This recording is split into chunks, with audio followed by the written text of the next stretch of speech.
Hello and welcome to the channel. Today we are going to be taking a look at motorcycle gloves. We will be having a look at whether it's worth paying extra for branded products and how the cheaper products from AliExpress stand up to the branded goods. So if you're interested in that, stay tuned, but first, roll the credits.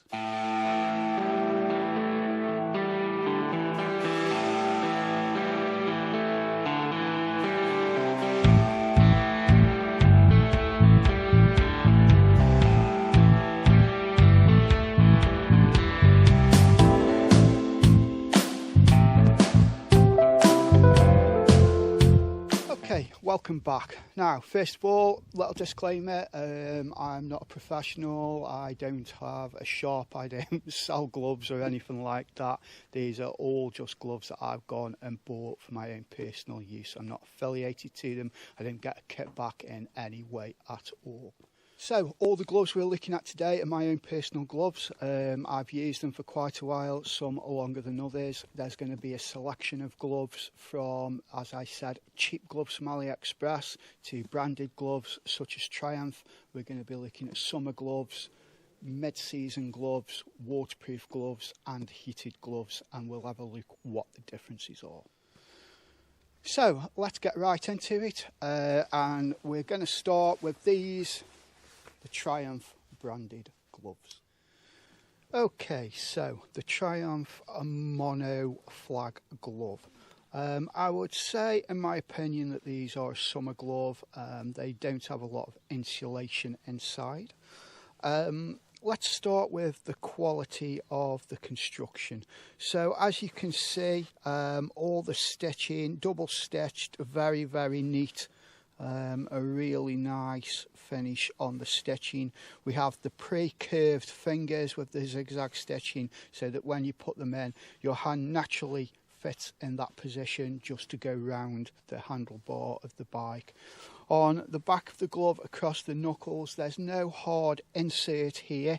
However, there is an extra thick ribbed padded piece of leather on the top.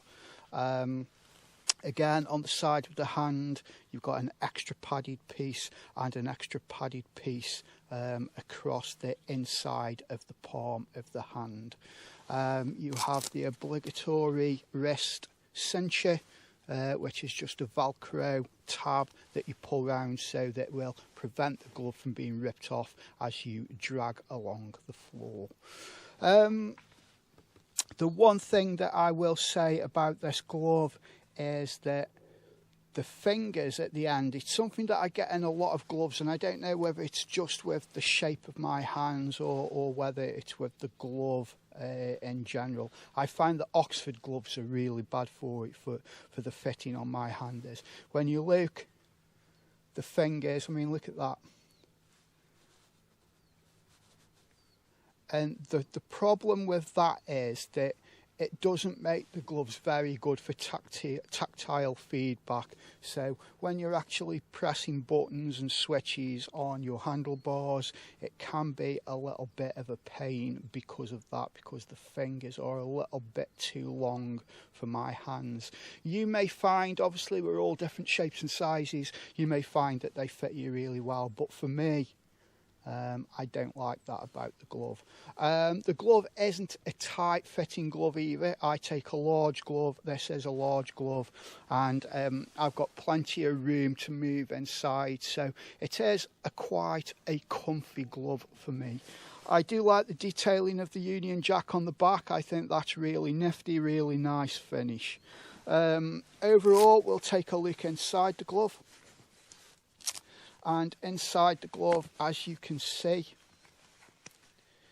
there is like a nylon liner inside the glove. As I said, there's no insulation in there, but it does feel really nice and soft inside the glove, having that liner inside. They are an expensive glove. I'll put the price up now. Also on the back, I must mention, on the back of the fingers, you do have another padded extra piece of leather on the back of the fingers for protection as well. Are they worth the money? I would say yes, they're worth the money. I like this glove. They're a nice, comfortable, stylish glove in my point of view. So let's compare these to a cheaper alternative, which is a summer glove from AliExpress. Okay, here we have the summer glove from AliExpress. It is a perforated glove. I forgot to mention as well on the Triumph gloves that they do have the tactile feedback for touchscreens, and on the Triumph glove they do work really well, and on these gloves they do work really well. Okay, so let's look at the finish and construction. Again, when you look at the stitching, it is really, really nice stitching. It's high quality. Everything's finished off really, really well. We'll look at the protection. There is a hard plastic insert across the knuckles, and there is also hard plastic inserts on the back of the fingers. We have extra padding that runs from the palm and along the back and side of the hand. There is no extra protection on the thumb. When we look at this glove fits a lot more tightly and a lot more snugly on my hand than the Triumph glove. And when you look at the fingers are, the little finger's no good, but the rest I would say are a lot better, and I think that is because how they're constructed. If you look at the end, it sort of comes to a pinched end on the fingers, whereas you look at the Triumph gloves and they have this banding around the side. Can you see the difference there? But you can really see it on that finger. So these gloves fit a lot better than the Triumph gloves do. The one thing that I will say about these gloves is, with them being perforated, they are absolutely brilliant in hot weather. They're really comfortable to wear. The one thing that I will mention is that with these gloves from AliExpress, you don't get any CE rating. Now, with the Triumph gloves, you get CE rating. So when you buy these gloves, you know, they are tried and tested to offer a certain amount of protection. With this glove, you don't get that. But to be honest, I can't tell a lot of difference other than the leather around the thumb. The leather around the thumb does feel thinner and more pliable than the leather that you get with the Triumph glove.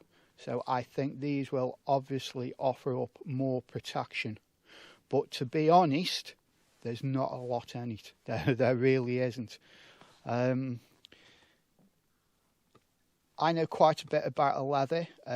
When I was in my younger years, when I first left school, I worked as an apprentice upholsterer, and I did become a fully qualified upholsterer.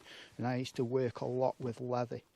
And I can tell you, just by looking and feeling at the leather and the finish of these two gloves, there is not a lot in it.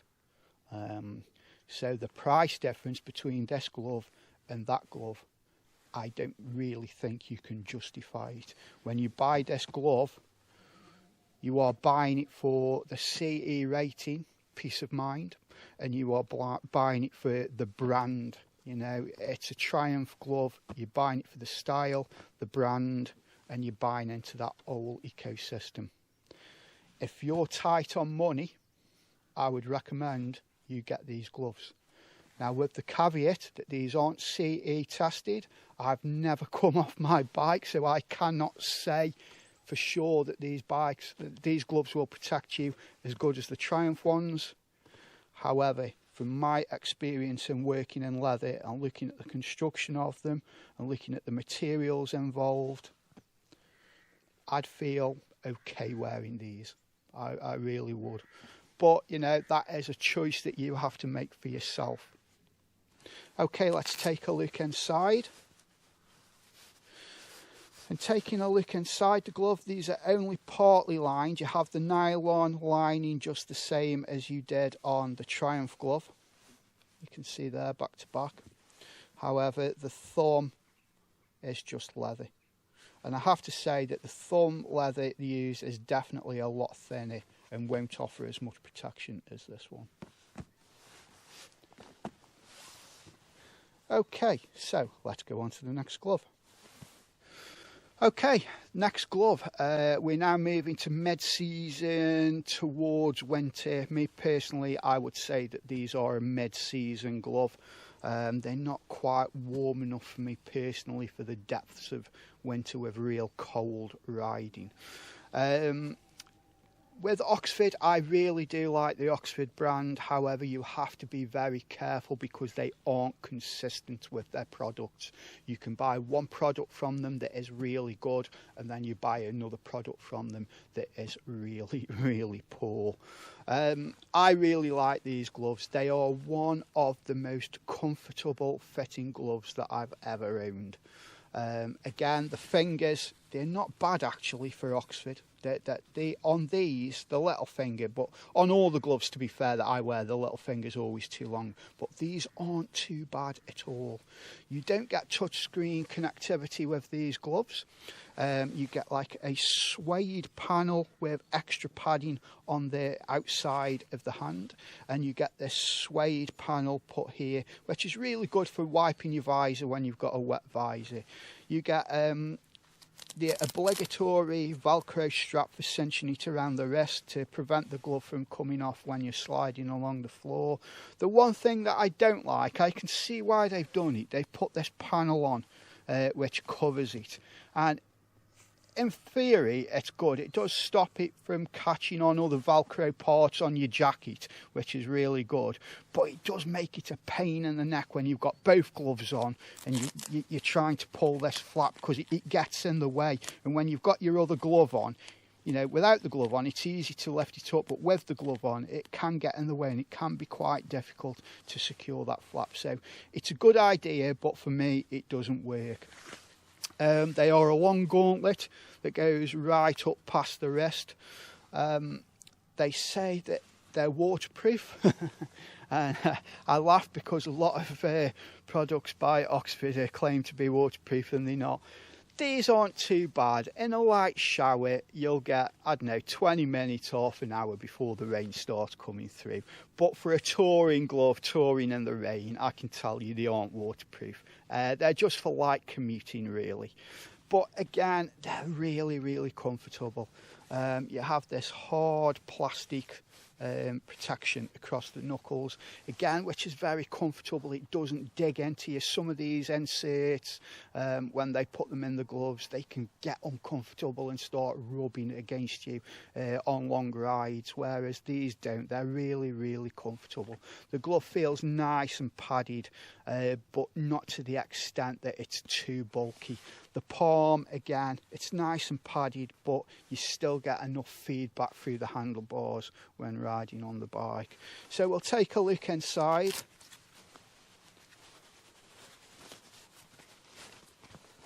And again, they've got like a nice fleecy lining that makes it very, very nice. Again, these are CE rated. I'll leave it up to you to go into the technicalities of that, look up what all the CE ratings mean and how safe the product is. It's not that type of review, really. You've got, again, padded inserts on the back of the fingers for a little bit of extra protection. No extra protection on the thumb. So all in all, I really like these gloves. Again, if you look here, it's starting to unravel a little bit, the lining at the side. This is a medium size 9. I normally take a large glove, so I think that if I had the large glove, then the fingers would have been too long for me. It's a snug fitting glove, but it's very, very comfortable. Again, you get what you pay for. They're not a really expensive glove.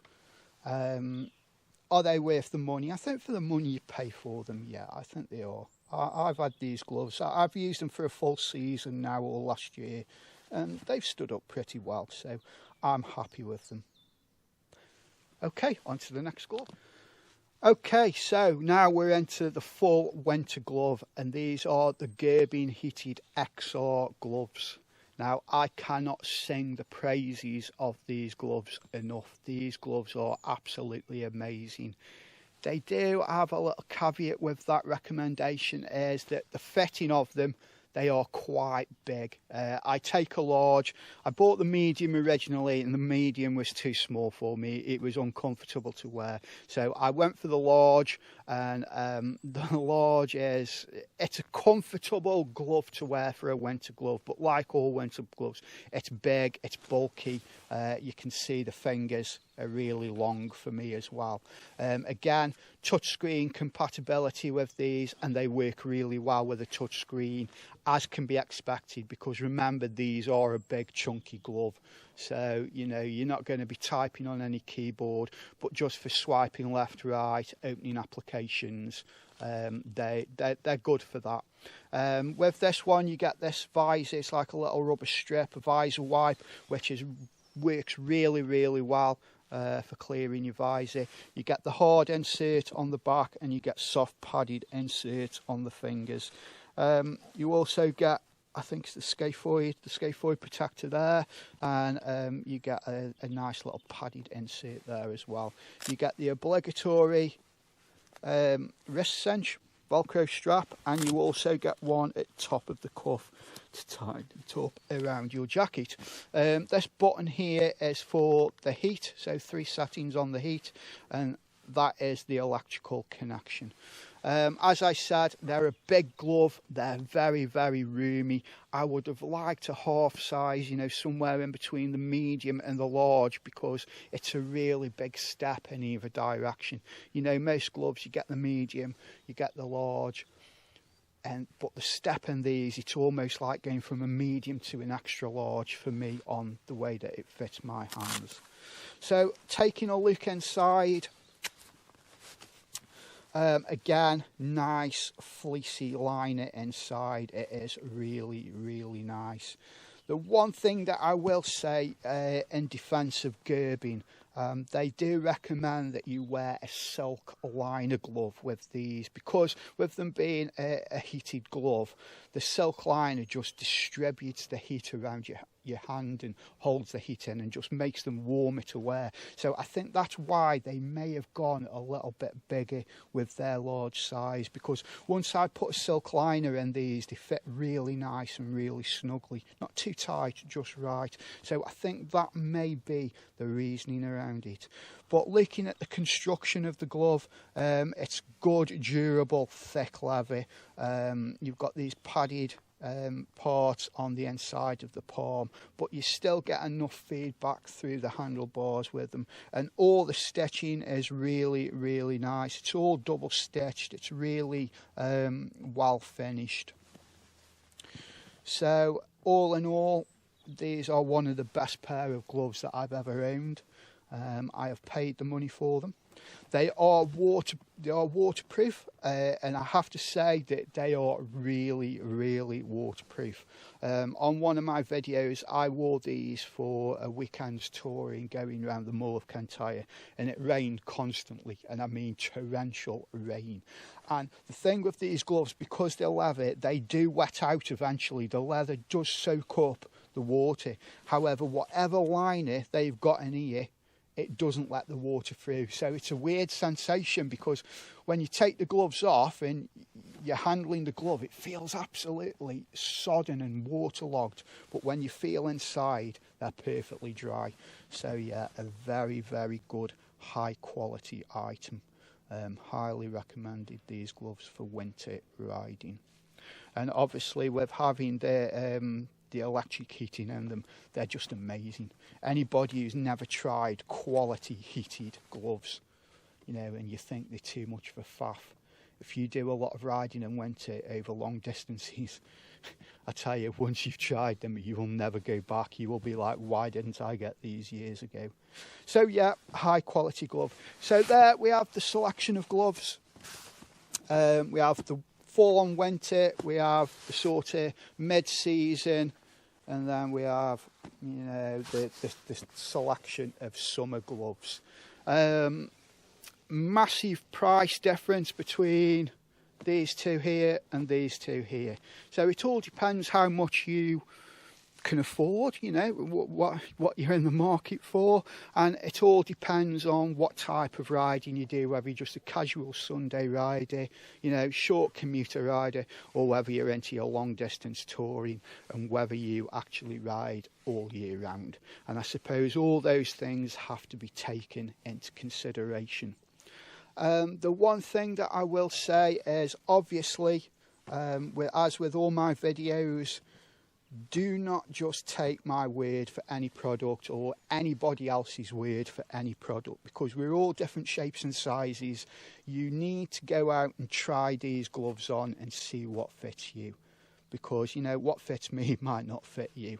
However, I hope that the video has just help to show you the quality and the finish and the sort of materials you can get for the different prices from the different manufacturers and the different retailers that are out there on the internet at the moment. Okay everybody, so that sums up a short video. I hope it was of some help and of some interest. All that's left to say is thank you very much for keeping faith with the channel. I'm going to get myself inside because it looks like the heavens is opening up. The bike's already soaking wet and so am I, but the bike's filthy anyway and it needs a good wash, which brings me on to my next video. I am going to be reviewing the Muck-Off pressure washer for motorcycles, so if you're interested in what those are like and whether they're worth buying, keep an eye on the channel because that will be coming up soon. So all that's left to say is thank you very much everybody for viewing the channel and keeping the faith. Please, please, please just hit that like button. It really does help the channel. Thank you very much everybody. Everybody ride safe. Bike Rider Reviews out.